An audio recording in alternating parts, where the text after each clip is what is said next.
Right, hello and welcome to one of our sporadic catch-ups, a catch-up with Mark Cameron, the CEO of Bowls New Zealand, which will be going out at some point in the week after we are recording this. Mark, how are you? It'll be going out this week, won't it, Alex? Because we've got Interclub Sevens. Oh, no, you've dated it. Yep, I have. Yeah, so we've got enough. Interclub Sevens in the weekend, so I'm sure it will go up before Sunday. How's that? That's very generous of you. It will go up before Sunday, absolutely. And it's been a while since our last chat, so we've got a few things to go through. We were chatting before the show is the best way to do it, and we think it is just to go through the strategic plan. Yeah, we've put a lot of thought into our strategies and what we're looking to achieve over the next couple of years. So what we're going to do here, I think, is we will throw the strategic plan up, but overlay that with this audio commentary or audio discussion. So good place to start. We have a strat plan. We've been working on one for the last couple of years. It finishes in June of 26, so we've still got a little bit of time to go. But really pleased with the progress that has been made. So we're talking about that and talking about some of the things that we're new initiatives, new innovations that we've added into the space as well. So a really, really good space. So, we have a purpose. We talk about why we have strategic planning. Probably just looking at where we're at today, though, is worth a recap. So our sport has changed significantly over the last 5, 6, 7, 8 years. We have a bigger focus now on this, what we call twilight or limited membership, which I guess is saying that there is a sector of our community who don't want to play bowls on a Saturday, Sunday, but are more than willing to come down on a Wednesday or a Thursday night or whatever night it might be, play some bowls with their friends, family, workmates, and enjoy a beer and a burger or whatever it might be, a glass of wine, in a social setting. And those numbers have just rocketed up. You can see on the slide there that we talk about having 13,000 plus Twilight members. It will be over 18,000 at the end of 2024, so 31 December 24, and 5-6 years ago that was 4,500. Isn't that incredible, the growth that the clubs have had in that Twilight space? Oh, it's such a success story, and it is in Bowls New Zealand for sure. It's back to the clubs and the volunteers that go and give up their Wednesday nights, Thursday nights, but the sheer joy that it actually delivers. We recently we're just concluding what's called a Voice of Participant survey with Sport New Zealand, and they measure this overall satisfaction rating. So anyone that fills out the survey, they answer a whole lot of questions, and lo and behold, it pops up with a net satisfaction score, I think it's called. And we're sitting, or Twilight Bowls is sitting at 87%. Satisfied, very satisfied. That's quite good. That's better than very good. Very good. It's the highest. That's probably that. And I'm speaking a little bit anecdotally, but it's the highest that the sport's probably seen. That sport is seen in community sport. So really, really pleasing. And it's nice when you always get a better score when you don't have umpires.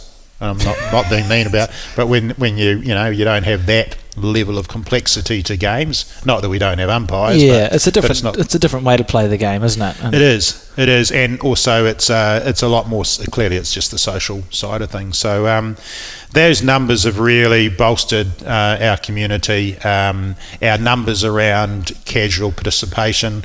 We've said 100,000 plus there. It's over 150,000 now. So 2 years later. Our playing membership's probably about the same. It grows by about 1.5% per annum on average. So that's sort of stabilised. But what we will see, I have no doubt, is of those 18,000 that are playing Twilight Bowls, over the next 5, 10, 15 years, more and more of them will come across into Saturday, Sunday full playing membership. So some really exciting stuff happening, I think, in terms of the growth of the game around numbers. And we'll talk a little bit later on about our thinking around digital and broadcast and facilities, etc. I know with the members, for me, it's been nice to see a shift in thinking from the clubs, where in the past we thought of Twilight Bowlers as visitors who would come once a week on a Wednesday afternoon. So from Point Chair's point of view, for example, it's like, we get Twilight Bowlers, they come in, we run the event and they go, and the shift of the thinking has been from them coming to visit our club to go, well, these are actually the members of our club. They are bowling members, and for whatever it is, 50 or 13,000 plus, that is their experience of bowls, and they enjoy it, and they're bowlers. Whereas I think in the past we might not have had that perception. Well, and you consider that 18,000 number, that a lot of them are playing 6 weeks pre-Christmas, 6 to 8 weeks post-Christmas. So they're doing 14, 16 weeks of bowls. That's more bowls than most Saturday, Sunday full playing members play. So there's a it's a really exciting and significant, I think, shift for our sport and our club's engagements with the local community. So we've spoken a little bit. We've essentially covered the look to the future and how that's all going to work. Was there anything else you wanted to cover in memberships? No, just in terms of that look to the future, though, I think just recognising that yes, we need to grow numbers, but equally our clubs have I think an expanding or a differing role now in terms of being facility hubs in the community. So you're seeing more and more now around our clubs where they've joined up with a local bridge club or the darts club or the indoor bowls or whatever it might be, and they're becoming more of a community facility as well, which is a good thing. It's a necessary thing for our sport as we move through this current century. We've had to adapt our product, I think, quite a lot. So Twilight Bowls, who would have thought we would be playing 5 end games of bowls 10 years ago?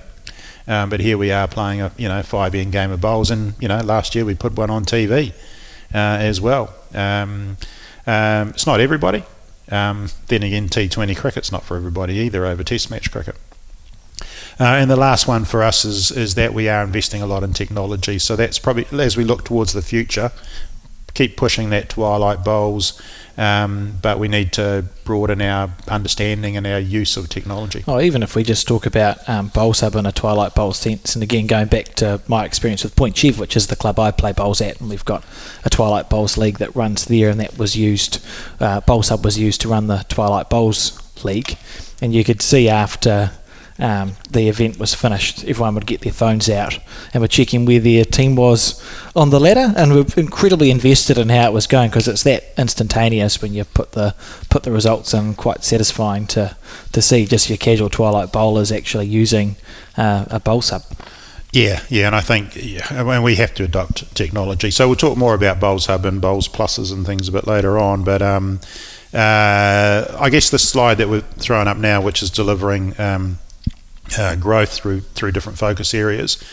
We have a lot of areas within our community, the bowls community, that we need to prioritise and we need to invest in. So from everything from facilities, obviously, to the promoting and publicising the game.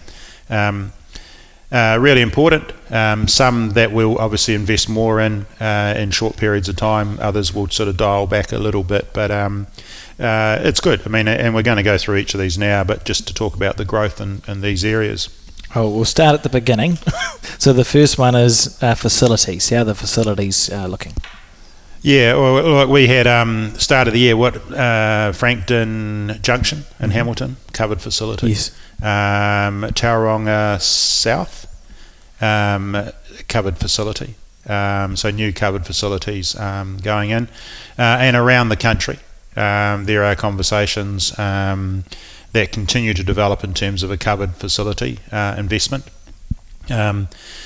The artificial greens is an interesting one still, although I think the adoption now, or the acceptance of artificial greens, has changed over the last few years, and that certainly clubs that have a 2 green scenario, they are now seriously going, well, let's have one artificial, one natural. With the artificial you can play all year round, and if it rains or it's drizzling or whatever, you can carry on playing. You can use it for your social bowlers, etc. So the artificial green, or the carpet greens, is just a reality of our future. Clearly we hope that we'll retain a bit of a balance, but I think moving forward, reality is we'll see more and more artificial greens. I think too, with the world we live in and climate change, I can think of 5 once in a century weather events that we've experienced in the last 10 years they're not going to slow down. To actually be able to maintain a natural green is just going to get more and more challenging in this country. Yeah, and we have an obligation to ensure that these facilities, I think, are used all year round as well. So if they are sitting on council land, then we want to utilise the assets a lot more.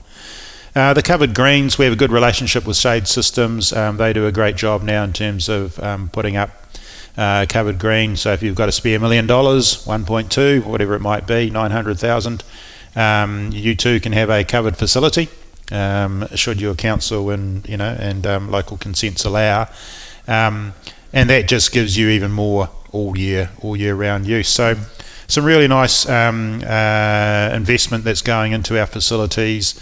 Not only the greens but also the club rooms and the kitchens, etc. as well, as we look to modernise probably from what has been a 1980s, 1990s type look to our clubs. We'll move on to social bowls. A little bit of what we spoke about it a bit when we were talking through the membership growth that we've seen, and the Twilight Bowls brand seems to have latched on quite nicely, Mark.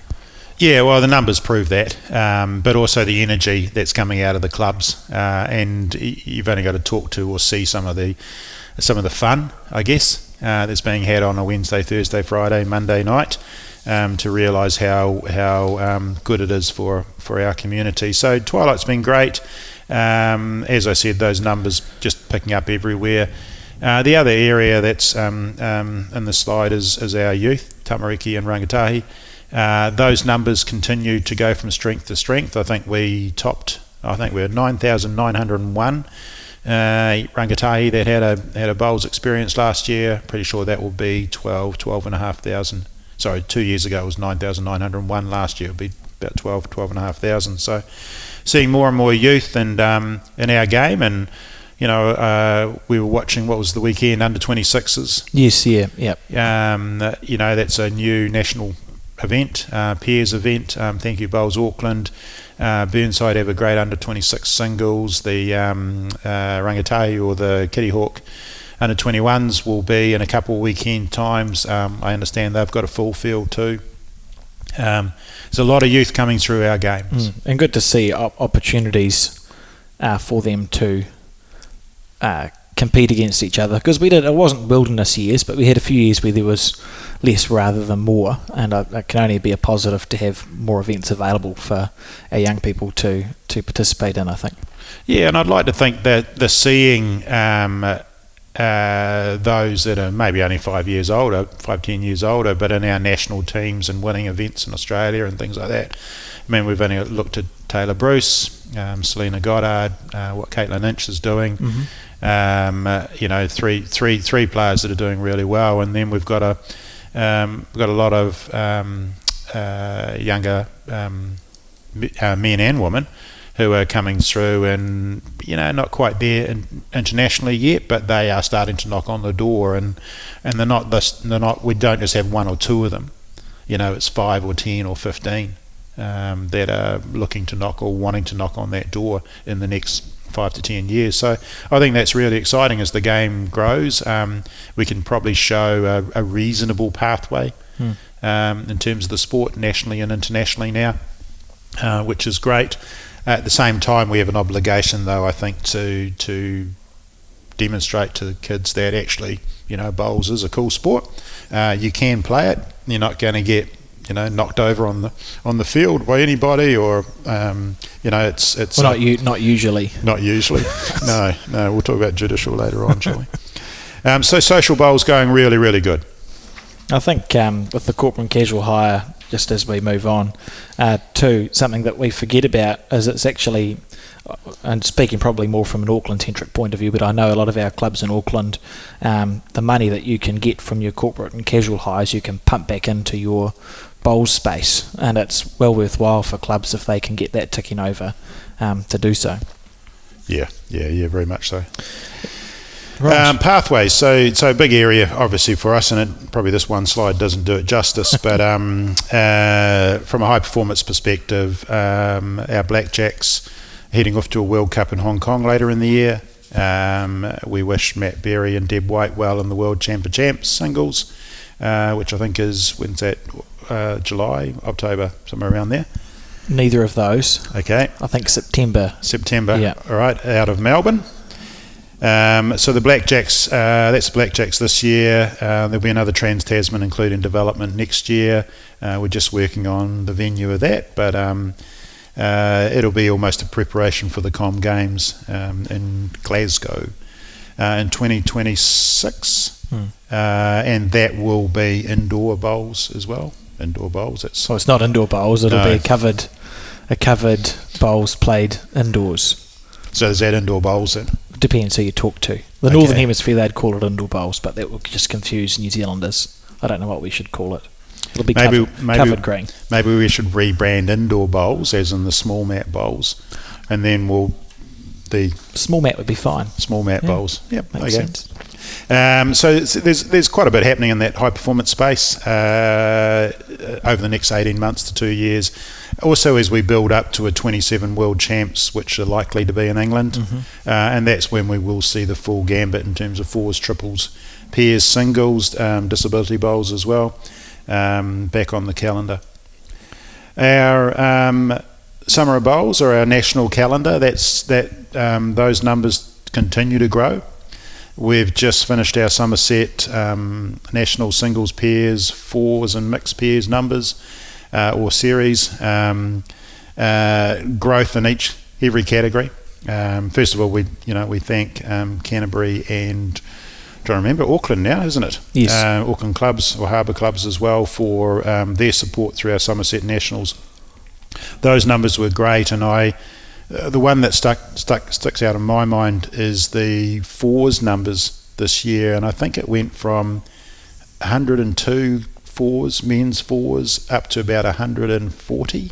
Yeah, 48. It was the largest entry we've received in the men's fours since 2006. Yeah. 2006 predates a lot of things. Quite a lot of water's run under the bridge since then, so quite satisfying to have that record.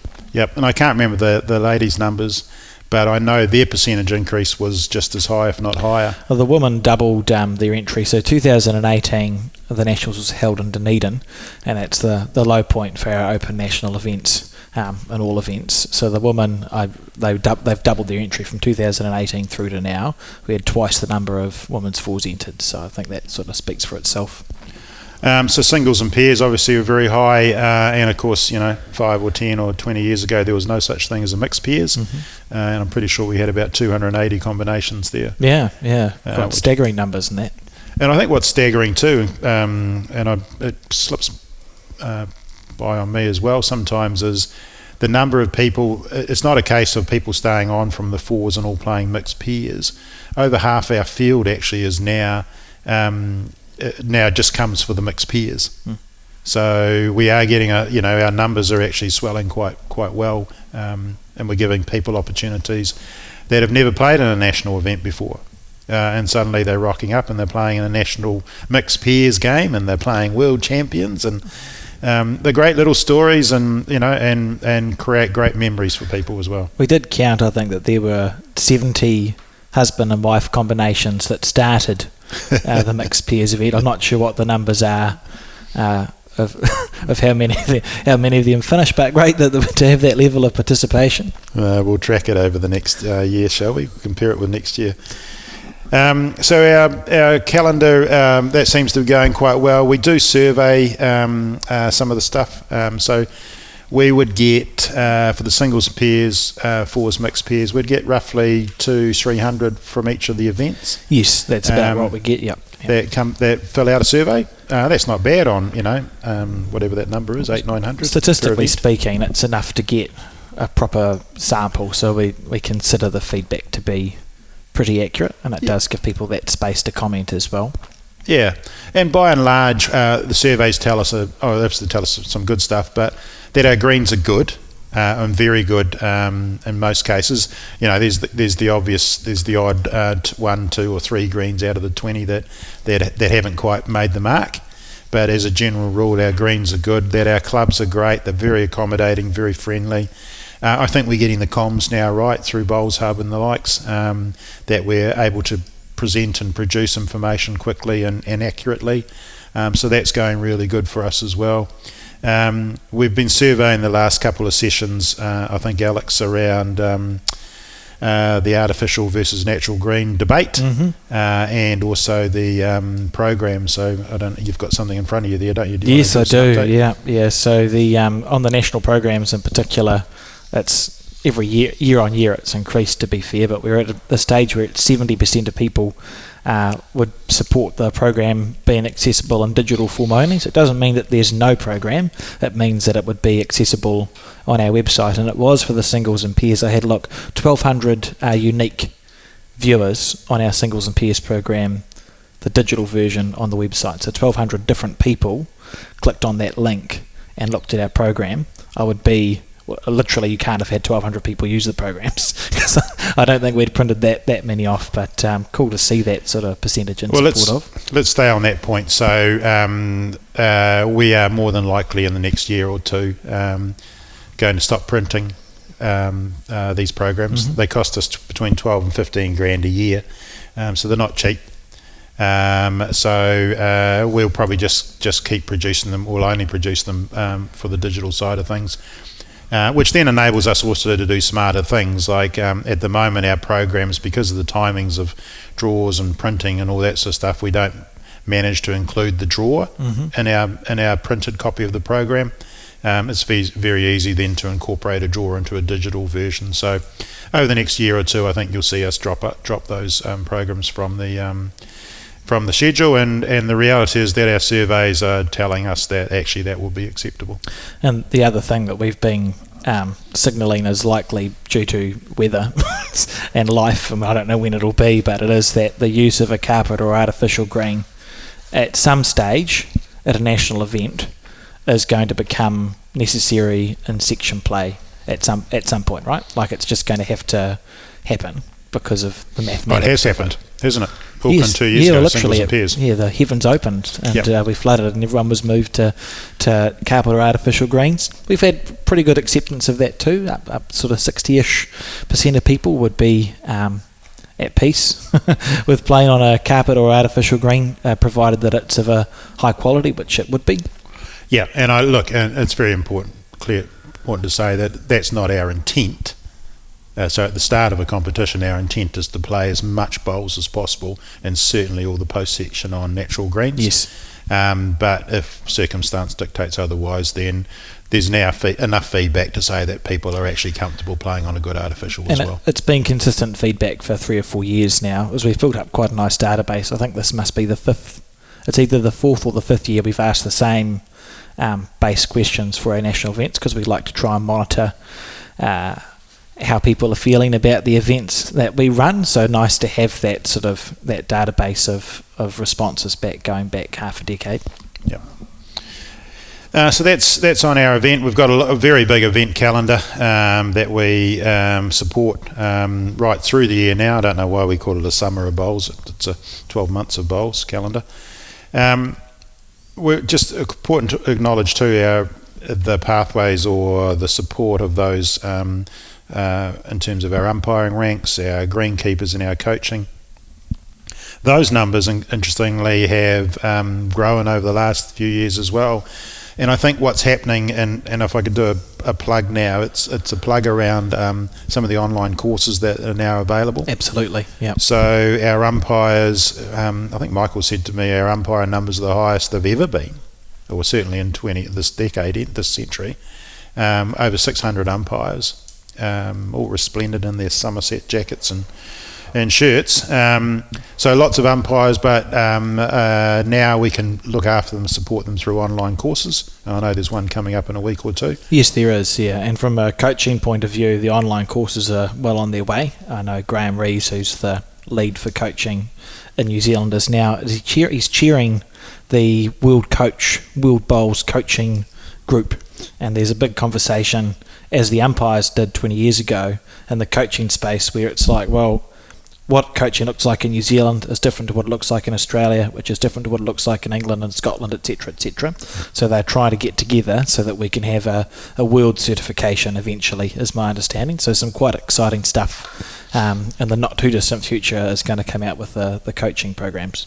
So lots of good stories in the umpiring, coaching, and of course our greenkeeping, well supported by the Greenkeepers Association. But I know they've got a couple of North and South Island conferences coming up. They continue to do field days or training days with greenkeepers, and they've recently, in the last 2 years, invested in a whole quality standard or certification around our greenkeepers as well. So there's some really cool stuff happening in the greenkeeping space as well.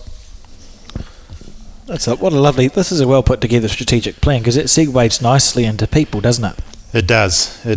Brilliant. And people are at the heart of everything we do, right? I mean, it's no sense in talking about the sport sometimes when, sport's almost this artificial thing. It's the people that actually play and deliver sport. I mean, for now, this is a shout out to those that actually volunteer their time, or semi-volunteer in the case of some of our centres and club administrators, their time around our game. It's important to acknowledge them and recognise them. And to be frank, no one enters sports administration for anything other than the love of the sport that they're administering.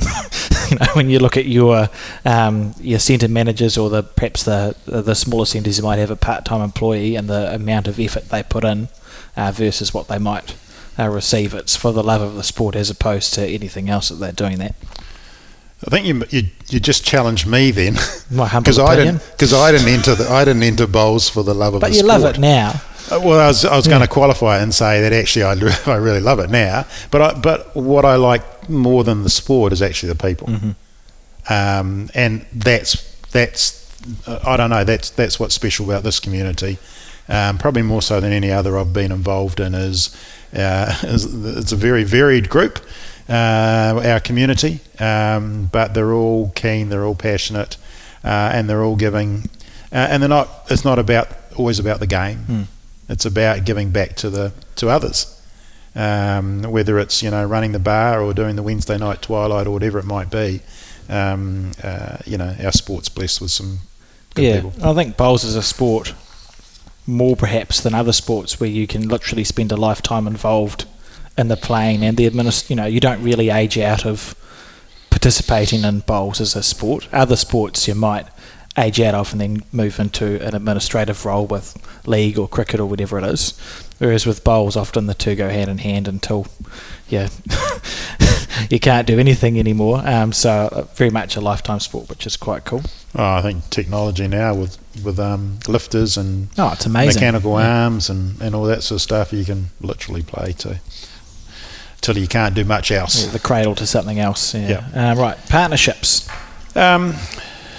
This category ended up being a bit of a catch-all for us from a strategy perspective, but we have a good relationship, and we continue to support and grow World Bowls and Oceania Bowls. Brett O'Reilly, who'll be known to our community, is now president of World Bowls. There's a lot of energy that he's bringing into that body and into our sport to lift the profile, to lift the development of the game at, not so much the top tier nations, but those below it as well. So if we are to grow, then we do need an international body that's prepared to invest and probably prepared to take a risk or two and innovate, because our sport still requires some innovation. And as we're seeing here in New Zealand, with the adoption of the short format game, with what you're doing around broadcast, with what we're doing with technology, with Bowls Hubs and Bowls Pluses and the likes, we need to innovate. We need to keep pushing forward. So it's nice to see Brett and Neil Dalrymple from World Bowls. It's a new leadership, and to see what they do with the game. Just starting to kick into gear, aren't they? It must have been. It was about the time we had that massive global pandemic when there was a bit of change at World Bowls, wasn't it? So I feel like we've sort of not stymied, but like a lot of things that obviously takes managing a massive worldwide issue takes precedence, and you're trying to get through that. But now it's been cool to see World Bowls really sort of kick into perhaps what they were going to try and achieve back in 2020 when the headquarters moved from the northern hemisphere to the southern. Yeah, and that's not a slight on those that ran it before, but it's, we're in a new era in some respects. I know we're talking about 30 potentially Olympics, Paralympics, 32, in Brisbane. If the likes of India, for example, look at Com Games and Olympic Games as well, which is likely in the near future. That gives bowls an opportunity that perhaps it didn't have, when the Olympics are in LA or in Paris or something like that. So some nice opportunities there. We're doing a lot of work now in the judicial space around integrity. I said to Martin McKenzie recently, we were doing probably managing 6 to 10 complaints a year 5 years ago. It'll be 6 to 10 a month now. And that's not because... Which way around am I going to try to put this? That's a direct result of the way that we've structured the new judicial system, isn't it? Well, it's two things. One is that we now give access to any club person, direct access to our judicial system, which means they can have their complaint reviewed by a commissioner or, within our process instead of just working through the club or even centre mechanisms. So that's one, is that we've opened the door, and we always knew we were going to get an influx. The other is that our society's changing, and what we accepted in terms of behaviour, and I'll go and point the finger at men and young men, what we accepted as behaviour, even as recent as 5 years ago, but certainly 10, 20 years ago, is no longer acceptable. And we are getting more and more people who are quite rightly going, I'm sick of this buffish attitude or this oafish attitude, and saying, hey, we want it sorted.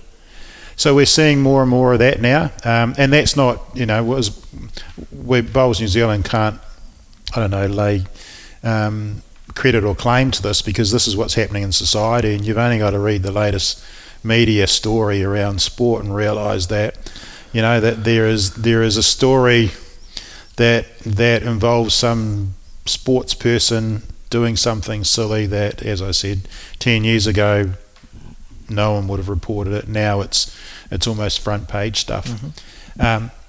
So as much as we need to deliver a system that I guess protects the victim, we also need to deliver a system that changes the attitudes and the approaches of those that actually victimise.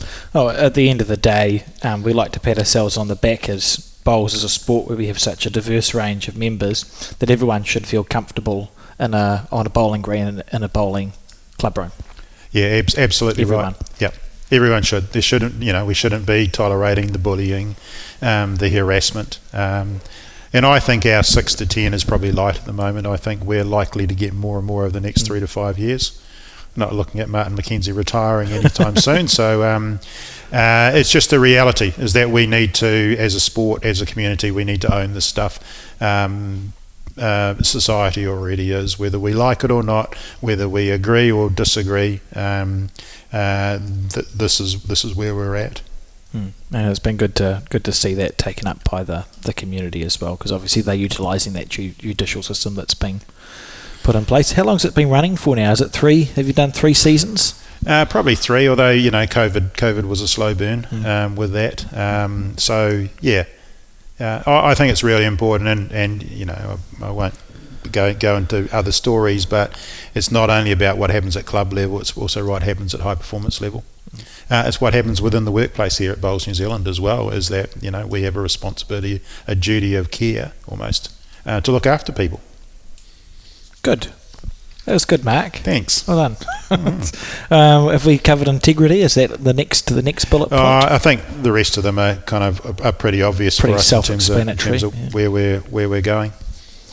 We'll move on to technology, which we've we've covered a little bit already, but nice to have it sort of all spaced into one place, and I can see already the Bowls Plus there is the second bullet point, which I'm looking forward to having a conversation about. It's been up and running for 3 weeks, 3 weeks now, 2 weeks? 2 weeks. There is a peers game in there that needs to be, I've written a complaint. I'll see if we can deal with it. Is that the one where I beat you? That's right, yeah. Yeah. No, that will remain in there. I think it's locked, actually. I think it's a locked record. Technology is really important. We need to enter the digital age, right? Which means we need to know who's playing bowls, where they're playing bowls, what they like about bowls, and how we can get them playing more bowls and watching more bowls. So we've invested quite heavily now in this digital space. The first of the areas that we've tackled is Bowls Hub. So that's competition management database. So now all national events use Bowls Hub, and I think the acceptance of it has been really positive. The uptake is obviously there. The numbers demonstrate that, and the feedback. About half the centres now have adopted Bowls Hub, which is great, and we would expect more centres to do it. We've got some work to do though around delivering what I almost call a Bowls Hub light version for our clubs, because the system we use for our national events and centre events is probably a bit too complicated for clubs. So we've got some more work to do there. So that's going really well. We'll talk about TV later on, but we've got Bowls Hub, we've got Bowls TV that's trucking along quite nicely. We're going to launch pilot something called Bowls Chat, which is basically a chat room for a bowling club. So we're looking for a couple of clubs to help us out pilot in that space. We've got Bowls Shop, so we're now selling some stuff, and I know Tasha's got some bigger plans around the product and more importantly the pricing, in terms of trying to pull down the prices of some of this gear that we as bowlers use. So that's going really nicely, and of course the big one for us at the moment is Bowls Plus. So Bowls Plus this is version 1. And it's really, really important to share this. Cannot be more clear that this is the start. Yep. But what it does, it utilises all the data, all your results that sit there in Bowls Hub, and it's able to build a picture of your performance as a bowler. Whether you agree with a grading or a ranking or a points or how that's presented. The reality is it says that relative to other bowlers, how am I performing, or this is how I'm performing, and that's Bowls Hub. The more results that go into Bowls Hub, the more accurate it's going to be. So at the moment, by and large, it's just national and some centre data that's in there. But it gives you that measure of how well am I performing, am I getting better, worse, based on my performances, either in singles or with teammates and other disciplines. We already know that there's, I was talking to Ian Laxon the other day, we've probably already identified 5 key things we want to refine in the system based on feedback. But it's a damn good start is what's there now. At the end of the day, regardless of where you are ranked, if you click on your name on Bowls Plus and go to I think it's called statistics, the statistics tab, it gives you a line graph of the last 3 years worth of data, and regardless of where you're ranked, that line is actually an indication of how your form is going. So in theory, you could look at that and go, oh look, I peak in June. Every year I seem to peak in June for whatever reason, then figure out why that might be. So regardless of where you're ranked, I think it's actually a really valuable tool. I enjoyed looking at my 37 games or whatever it is that's in Bowls Plus, barring the one game of peers that I apparently lost in the Ponsonby. We needed some test data, Alex. Yeah, not thrilled. But it's interesting, is my point. Regardless of where the ranking is, it's still valuable to look at that statistics. And if all you're taking away from Bowls Plus is, it's interesting, that's cool. Bowls Plus is not for everybody, right? There are people that will quite rightly say the measure of my performance is whether I win events or not, and that's fair enough, right? But there are some of us, and I'll speak for myself there, who don't win many events, But we still want to know how well we're going, and we still want to go, well, geez, I'm playing these guys today. They're a bit better bowlers than me. I'll step up. I might be able to get some more points out of them, and so on. And it's not for everybody. I think conservatively, I'd say that Bowls Plus 50-60% of our community are going, yeah, that's interesting or better, or they really like it. But there's probably 30-40% that are going, not for me, which is fine. And it doesn't need to be that way. It doesn't need to be there for everybody. I think in time, though, more and more people will adopt it, and certainly those people coming to our sport from other sports. Well, it's in line with a lot of what other sports already provide, isn't it? It is. So your golfs, your tennises, your squash, they all have some sort of point system. And of course, what it does too is if we can get our club games in there, which is the goal, it puts some meaning behind some club games. So if you were to have a Thursday roll-up and you're playing 12, 15 end games, then put the results in, and you'll pick up some points relative to those other club members, those other members within your club. Eventually, too, it will solve a challenge we have at national events, where there are two types of people that go to nationals. There are people who go there to have a social time and to play a lot of bowls, and it doesn't matter if they qualify or not, but they want to play all their section play. And there are people who go to nationals to win a title. And sometimes we find the last game or two, someone might not need to play the game, so they don't want to, or perhaps both teams, there's no point in playing the game, so they become what we call dead rubbers. And we see quite a few games at national events in the last two rounds just left unplayed, which I've always found, I don't love it, but to have a Bowls Plus solution there where those games actually mean something to someone surely will motivate people to play what we used to consider dead rubbers. Yeah, I think so, and motivate at that club level.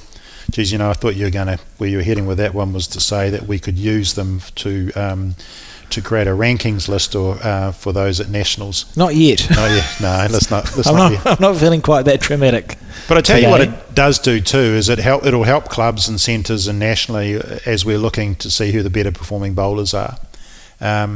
We don't see Bowls Plus as being necessarily a tool from a high performance selection perspective.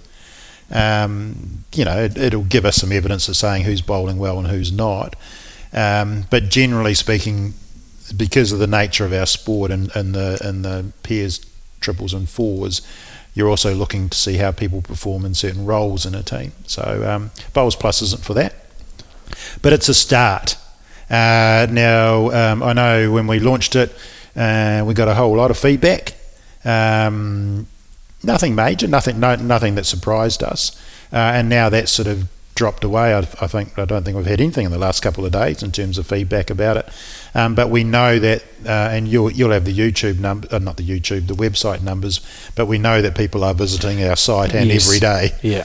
And where are my results? And if there's one question we get from the community, or there is one question that we most get from the community right now, is why aren't my results in Bowls Plus? And the answer is because your club or your centre, your competitions aren't in Bowls Hub. There's an easy remedy to do that, and that is to get yourself registered in Bowls Hub and then start putting your results in. And if anyone has any questions about Bowls Plus, there's an email set up, isn't there? There's an email set up, there's FAQs, there's videos, there's everything you need, but just ask. We're an open book on this one, and I know we've laboured this point a bit, but we're learning, right? This is version 1.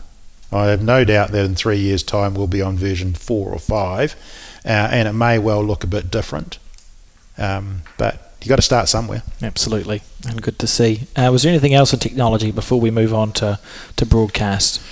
No, it's the big investment for us. We are currently working with a provider around the use of AI or chat around draw creation, which is quite exciting. So instead of needing to have an IT degree to create a draw for the club on the weekend, if you were to have a conversation with some person on a chatty conversation on AI, and you were to go, this is Alex, what I need. Yeah. Yep. I've got a singles event this weekend. I've got 9 teams. I want to play Saturday, Sunday in a double life round robin, and I'm using one green but don't use rink number 8. If that was that chatty conversation that went back and forth between you and AI, then we know now that AI could produce a draw for you. That's cool. Which is a different way of looking at creating draws than the old historic click the box, tick the box. Actually, you could have a conversation, and before you know it. So it's about getting the parameters of your event in, and then you can get something spat out that tells you what you need to know. Yep. So before you know it, Skynet will invent your draw for you. No, I've seen that movie. Did it not end well? Skynet ended very poor. It ended poorly for the entire world. But other than that, I think that's a great idea. Right, broadcast. Oh, well, you can talk about this a bit more, but really, really pleased with where we're heading. Obviously appreciative of all those that supported on YouTube, and I think our number's about 9,000 subscribers. Yeah, nearing over 9,000 subscribers now, which is just fantastic. And that's not people that watch, that's actually people that subscribe to our channel. Really, really pleased though with our partnership that's developing with Sky Sport. That they are very happy to take our product as is, where is, and put it up on Sky. So with no interference or no special requests or needs, we use all Bowls New Zealand equipment, staff, commentary to give a product that's broadcast quality, i.e. Sky Sport quality.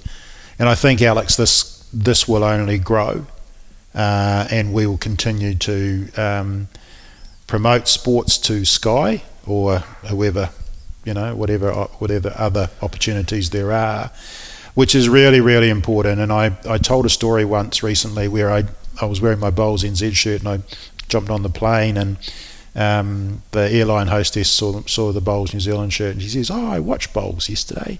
I really enjoy it. Me and a couple others in the hotel were watching the Bowls." And they'd done it through Sky. They would have watched it on YouTube. YouTube is there for Bowls community. It's for those that love Bowls. But Sky or equivalents, they offer us the ability to show our sport as a modern sport to non-Bowls people, and that's so important to our growth. Oh, absolutely. I don't think you can underestimate how valuable it is even just to have us on screens. You don't even have to intentionally tune in. Sports bars, gyms, pubs, etc., all in the last year have played quite a lot of Bowls on the TV. So you could be sitting having a drink and something to eat, and you look up at the television and Bowls is going on. You cannot underestimate how helpful that is just to raise the visibility of the sport. They do.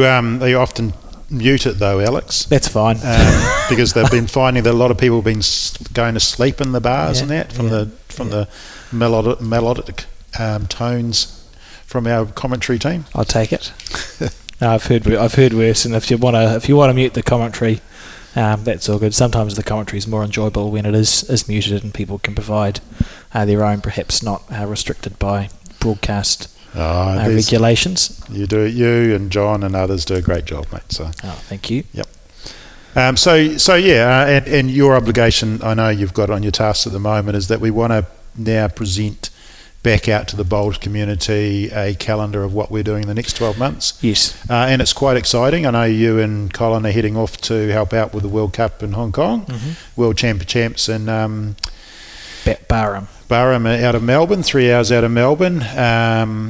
And that's recognition of you guys and what you're achieving, but also saying that they want their events on Sky Sport, which you'll be producing for.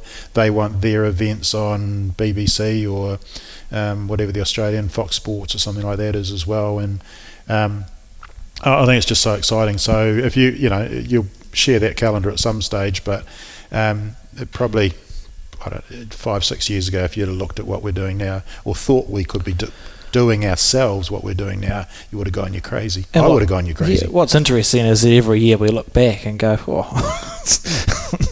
it's moved on quite a way. I recall when the Bowls 3.5 was first produced, and that was by Sky Sport. I think we had a meeting about whether Bowls New Zealand would be capable of producing a Sky Sport league, and the general vibe in the room was, well, that seems really hard.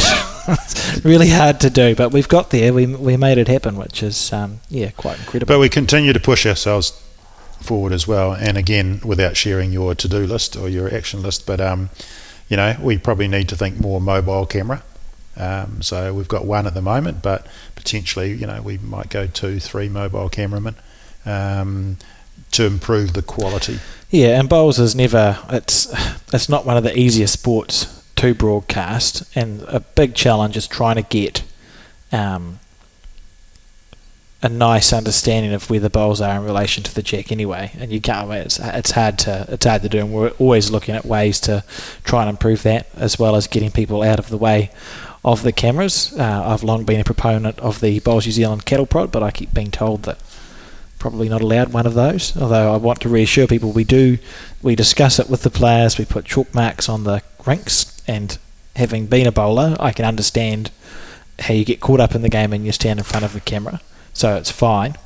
But more cameras would be a solution to that problem, Mark. So absolutely, you want to have something that you can cut to if someone stands in front of the camera, so that we can all see what's going on. I wonder if we could put up a drone on each game to sit over top of the jack. Anyway, we'll leave that idea there for you. Later in the year, our TV events, what have we done? Bowls 3-5, we've done Twilight Bowls, we've done Bowls 5 last year. We haven't quite nailed that one yet, so we continue to try and create a product for the non-bowls watcher on Sky. We're still working on it. We've got another idea for later in the year, in October, that we're working on, which probably has more of an international flavour. I think we're starting to realise now that if we're going to put our product, put a weeknight product up on TV, it needs to have a high quality of bowler playing, and if we can get some sort of international profile to it as well, that helps as well. So watch this space. But later in the year, we'll have another crack at a weeknight bowls league, and see where that takes us. I'm looking forward to it. All right. You'll be there, so you better be. I'm looking forward. It'll be good. Yeah, it'll be good. We're not playing though, Mark, on this occasion. And we've just got a couple more to close it up, but we continue to promote the game, and I think our social media, what's happening in that space is testament to I guess the activity, the energy that's out there in the bowls community. But it's important that we do share that. We're largely restricted to Facebook, Instagram, bit of YouTube sharing. So those numbers and those stories are going great. We're picking up bits and pieces with it, with the news at the moment. I think we had a nice little story from out of Dunedin in the weekend on TVNZ. Yeah, and recently, it's easy to say, and it's part of the feedback that we often get. Why isn't bowls on the sports news? The answer to that is actually, for the last 4 years we have been on the sports news. Every nationals I've been involved with for the last 5 years, something has made it to TV3 when it existed, or TV1 sports news, through the efforts of Bowls New Zealand. We're not going to get a 10-minute feature piece, but we do regularly get our Open National Championships featured on mainstream news, and perhaps it's just you didn't tune in at the at the right time. I think the news has changed though too, right? I mean, 10 years ago we were seeing Plunket Shield cricket scores, or we were seeing NPC rugby matches being reviewed or previewed. That doesn't happen anymore. It's really about the issues within sport. There's probably a lot more international flavour to our sports news as well than there ever used to be, primarily because we have a lot of Kiwis doing some fantastic things offshore. So promotion's going well. Clearly we need to have a strategy around commercial and bringing in revenues. We do okay in this space, but we can certainly do better. I think this year we're going to top. We're getting now close to our commercial revenues, which historically have been around $100,000. I think they're up around $700,000 this year, which is getting pretty close to what our affiliation revenues at.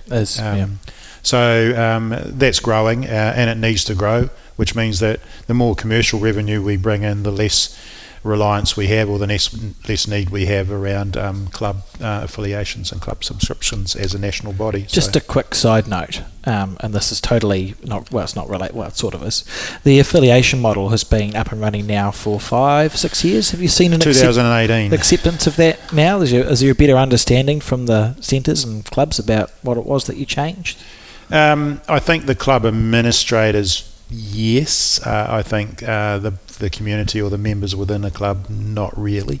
They some of them are used to models from other sports where a percentage of their club subscriptions goes to the national body. So we don't over-educate it though.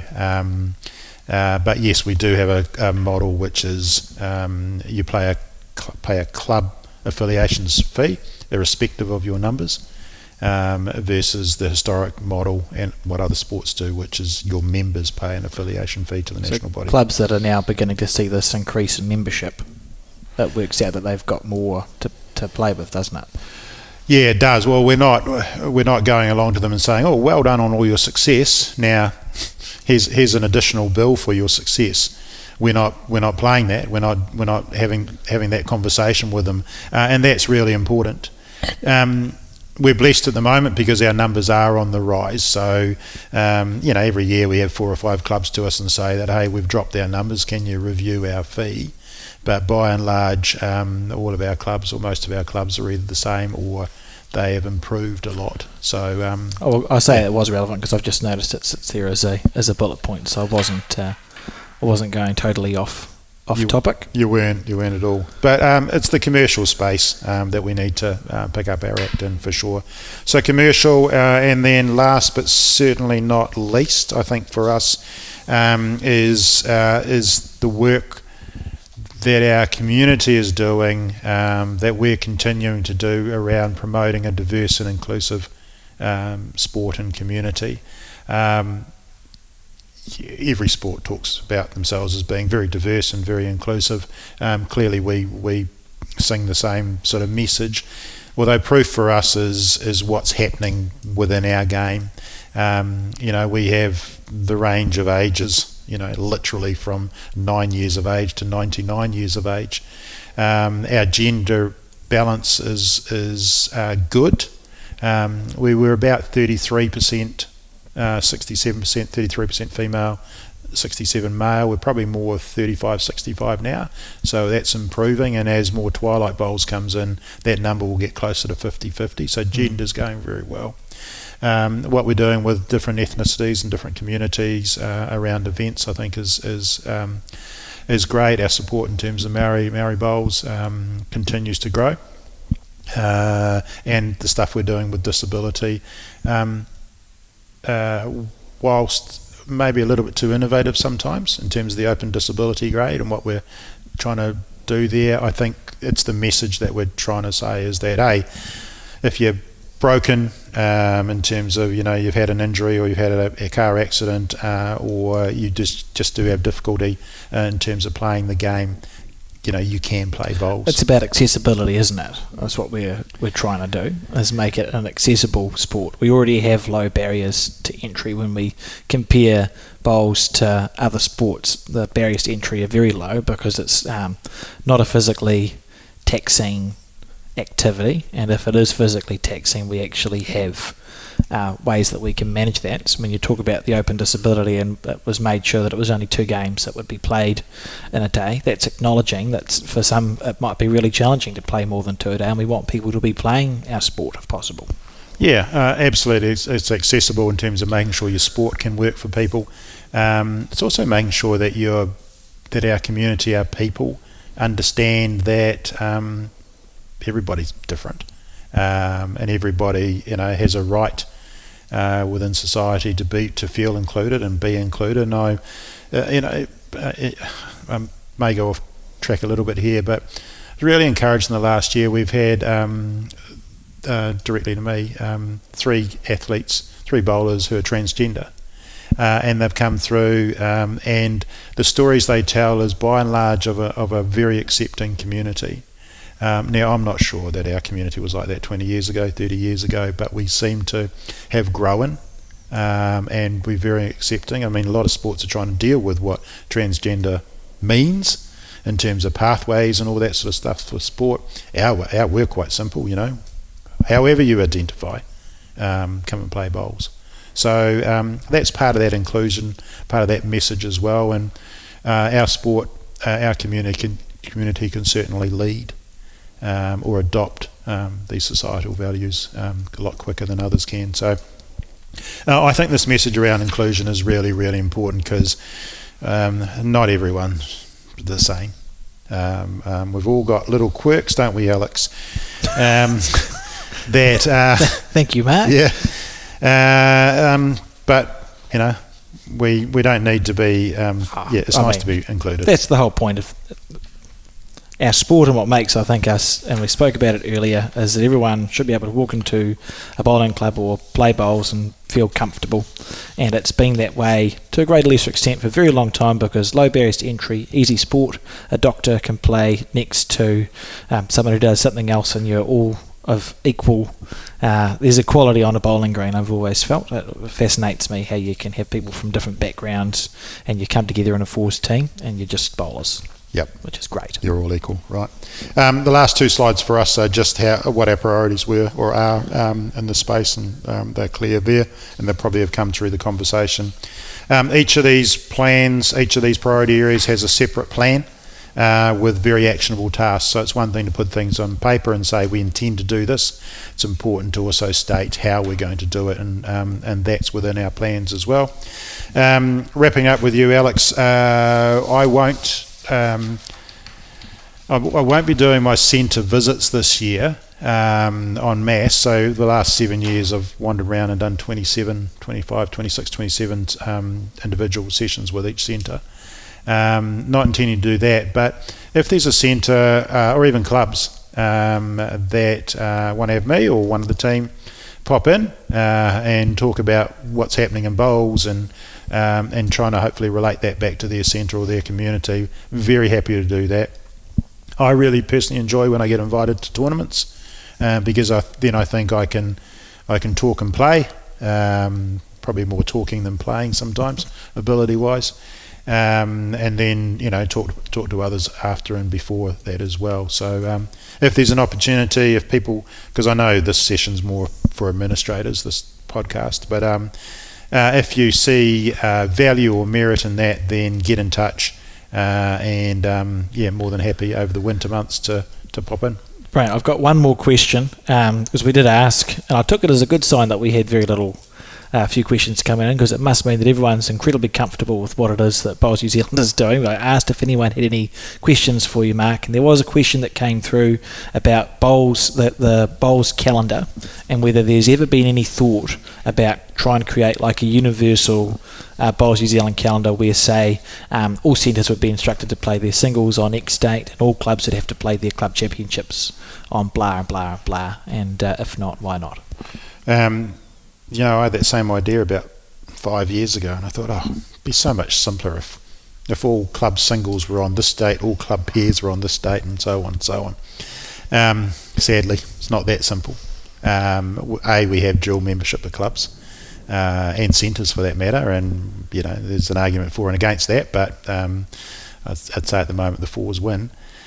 The other thing too, though, is that, as you know, Alex, around the country, the start and finish times for seasons are different. Down south, you are playing longer but shorter periods of time. Mm-hmm. Climates change, so trying to get something nationally is very difficult. In saying that, to whoever asked the question, we continue to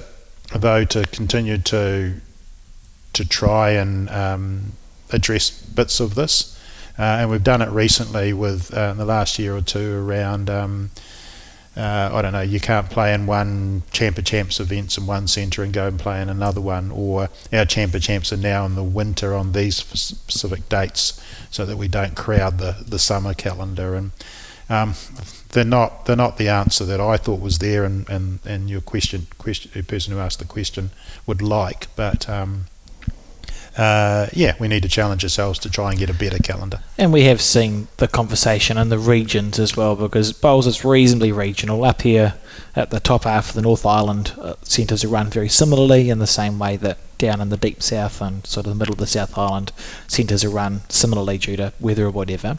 There have been conversations in almost the old zones that we used to have, perhaps that the 4 or 5 centres could try and synchronise their calendars together, but that's down to the centres to make that decision, isn't it, as opposed to Bowls New Zealand getting out there with a cane and going, this is what we expect of you. Yeah, look, I was reflecting on that now. I'm pretty sure that in the lower South Island, a lot of them are now finished their champs and know who their centre champions are to go to the national finals, whereas up in the upper north, they're still going with some of their club ones, let alone, and they're not planning to have their centre championships until May, June under a roof or on an artificial green. So it does. It just sadly, not sadly, but it's a reality that it does vary. So thank you very much for talking, Mark. We did an hour and 5 minutes of conversation, so that's made up for the fact that we haven't had one in a few months. If anyone's made it through to the end, congratulations. Thank you that's a bit harsh, isn't it, Alex? on them or us? Yeah. On us. Thank you for tuning in and listening and watching, and we'll be back. Well, and I'm interested to see how valuable people find this. Yes. Because we haven't done these for a while. We do have a lot of different catch-ups with different groups, but it's nice to have these conversations. I think next time, Alex, might be time to introduce Tash or Ian, who's running the Bowls Plus program, into the conversations as well. Great idea. Okay, well, until then, see ya.